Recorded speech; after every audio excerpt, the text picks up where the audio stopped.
So the purpose of this video is to go over some legal issues regarding my 2013 frivolous filing fee I got. I never got a bill, and so this is what I'm looking for as proof or validated data. This is from privateaudio.homestead.com/Winston Shroud _4 IRS _debt collector.pdf. Please look it up before it's discoed. Like some of these sites I go to, they don't even come up. They keep trying and trying. It's not like they've been deleted, but they just don't come up. Anyways, so we've got this info according to these guys, I believe, is the Internal Revenue is a bureau within the Department of Treasury. It's definitely not the IRS. They're two separate things. Internal Revenue wrote this book, the Internal Revenue Code. So the Internal Revenue assesses, the IRS collects. The IRS is a for-profit corporation and is under Title 15.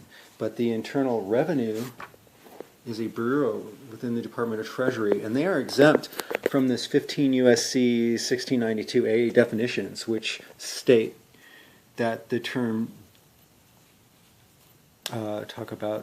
does not include, they talk about debt collector, does not include any officer or employee of the United States or a state to the extent of collecting or attempting to collect any debt is in the performance of his official duties, whatever, is exempt, okay, under this.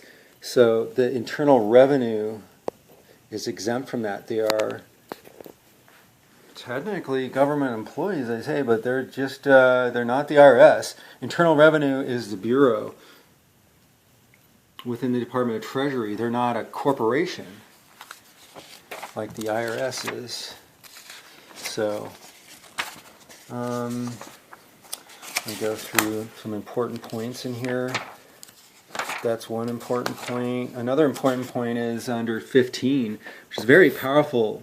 Okay, like we said, the Internal Revenue Bureau under the Department of Treasury is not under this Title 15 in the definition, so this does not apply to them, but it sure the hell does apply to the little collector agency, for-profit corporation.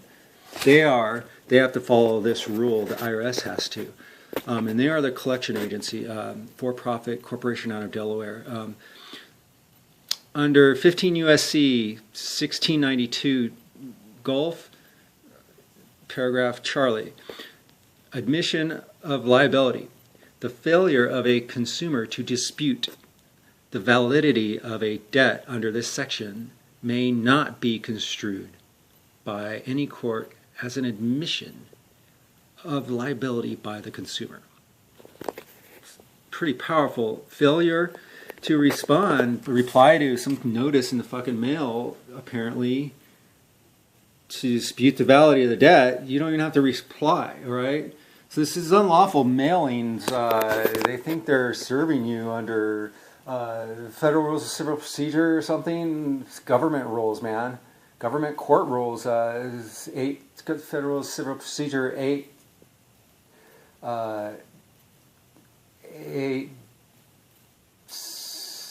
8B6 says if you don't reply, you're gonna sure, yeah, you get a warrant, that's why you serve warrants. That's why, serious stuff. Tickets aren't served, they're just putting on your windshield. But you go to jail, if you get pulled over.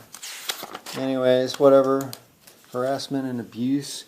Now what's this? This is Title 15. What would this be applied to? The IRS or the Internal Revenue? The for-profit corporation, right? That's what 15 was for under the Debt Collection Practices Act originally, which they claim on their little bulletin. That's why bulletins aren't law.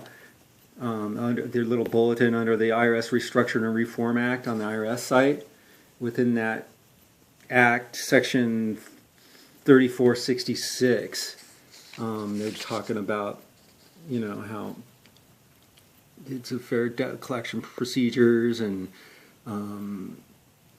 taxpayers may bring damages against the IRS if in connection with a collection activity the IRS employee recklessly or intentionally disregards any code provision or treasury regulation under the Internal Revenue Code, section 7433.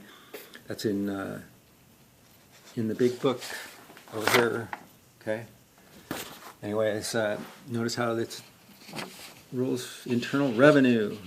It's not the IRS. It's the Internal Revenue assesses your liability, and the IRS collects on it. And of course, the Department of Treasury, along with the Department of Justice, is involved because they have to have a fucking judge rubber stamp the request to make you liable for that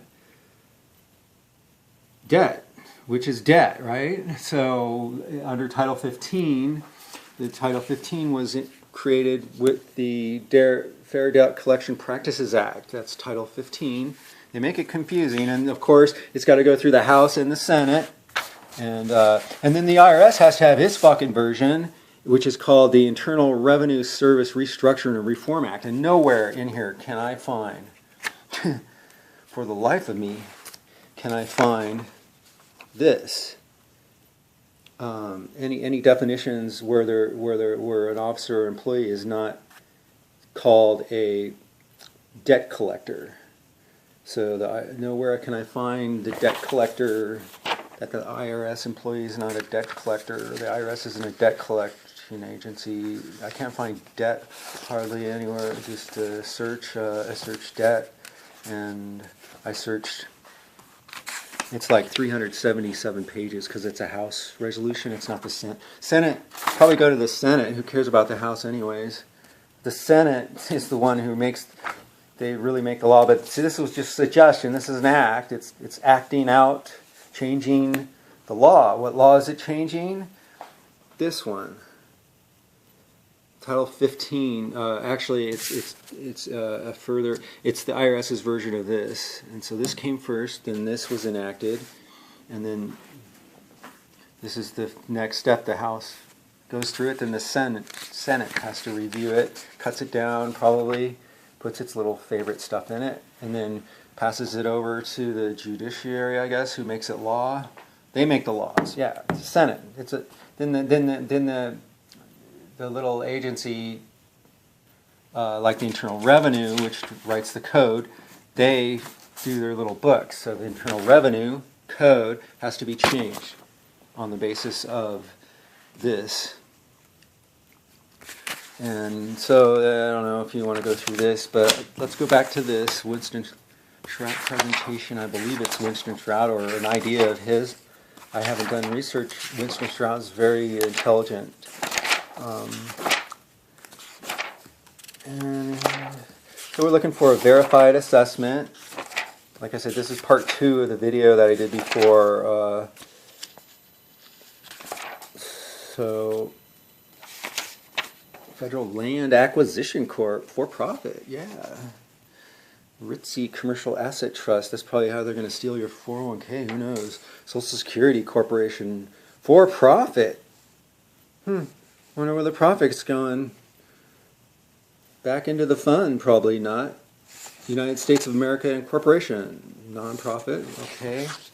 There's CIA Authority, Central Intelligence Agency? No, Central Intelligence Authority, Delaware. For-profit, Delaware. Federal Reserve Association, for-profit, Delaware. Because Delaware is the biggest freaking tax haven of all the states.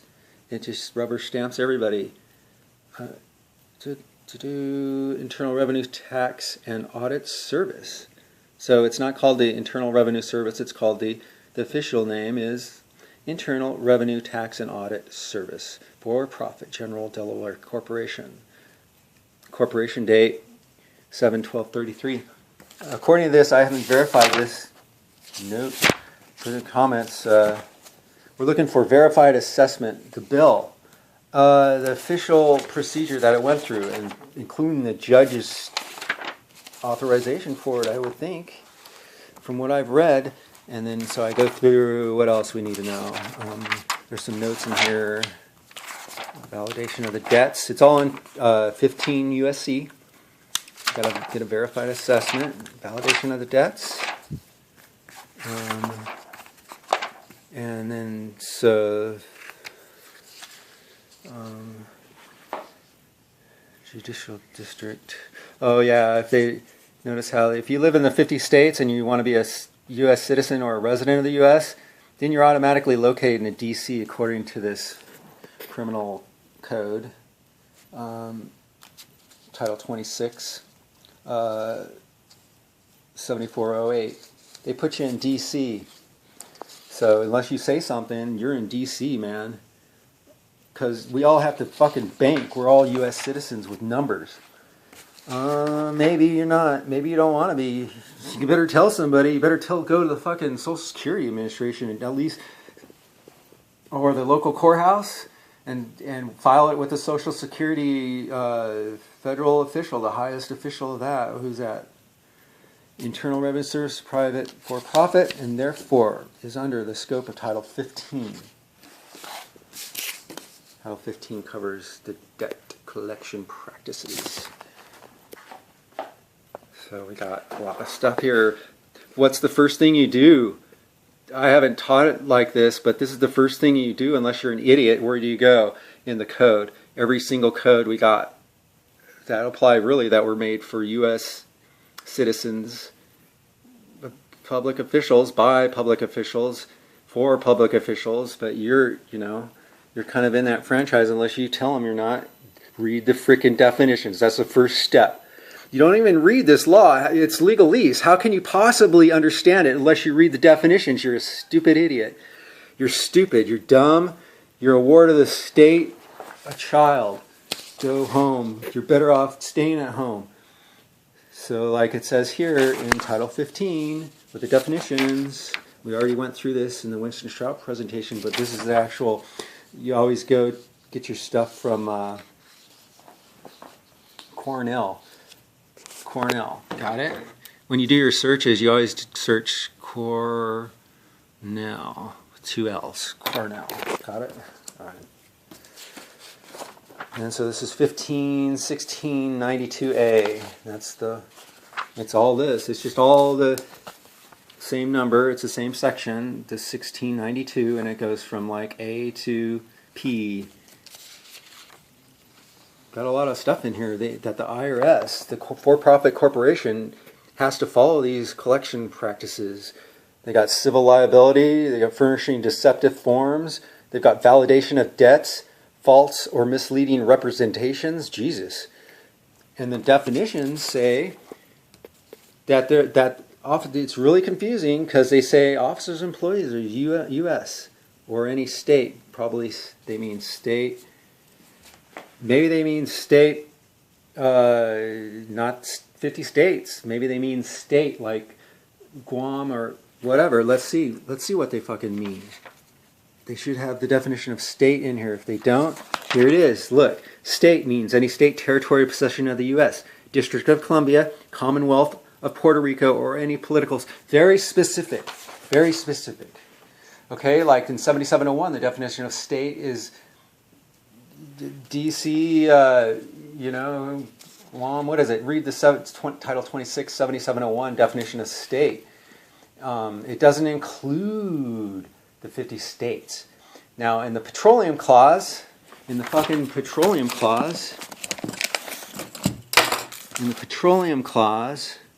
where is it? Buried back here somewhere? I don't know. Damn it. Right here. In the Petroleum Clause, Title 26, 4612, paragraph 4, what does it say? The United States includes the 50 states, somewhere in there, right? Includes, where's my glasses? Okay. Yeah, in the 50 states. Right here, 50 means 50 states. It doesn't even say includes, it straight up says means 50 states. But that's just for this fucking subchapter, which is not even a chapter. Not even a chapter. This is the section. So this is a subchapter. This is only for this crude oil. That's why it's called the Petroleum Clause. But what is this United States defined as? I mean, who really cares? What you really want to care about, is how you earn the damn wages. Remuneration. Got it? So that's what you really want. Who cares about what they define the U.S. to be? It could be whatever they want in every section, in every chapter, and every subchapter. So here we go. That's it. That's all I wanted to say. Let's just review the end here. It's good study points. Nihil-dicit judgment. That's a judgment from a judge that says you cannot protest what's been delivered or whatever. It was delivered to you. You didn't say anything. You stayed silent. So that's judged against you, a judgment. In other words, everything they send you is true. Now, but you got to have that judgment. You've got to have that judgment. IRS assesses. Internal Revenue assesses. Internal Revenue Service collects. Internal Revenue. This big frickin' book, assesses. The IRS collects. The IRS is the corporation. The Internal Revenue is the bureau within the Department of Treasury. Here's the 50 titles, if you're interested. Nowhere, not one is about private corporations, except not even the Internal Revenue Code, but the IRS is a private corporation, so nothing's about public lands, public contracts, government shit. They can't. It's constitutionally prohibited. So you got Nihil-dicit versus 15 U.S.C. 1692 Golf, paragraph echo. Admission of liability. We already went through this. But I've got this printed out.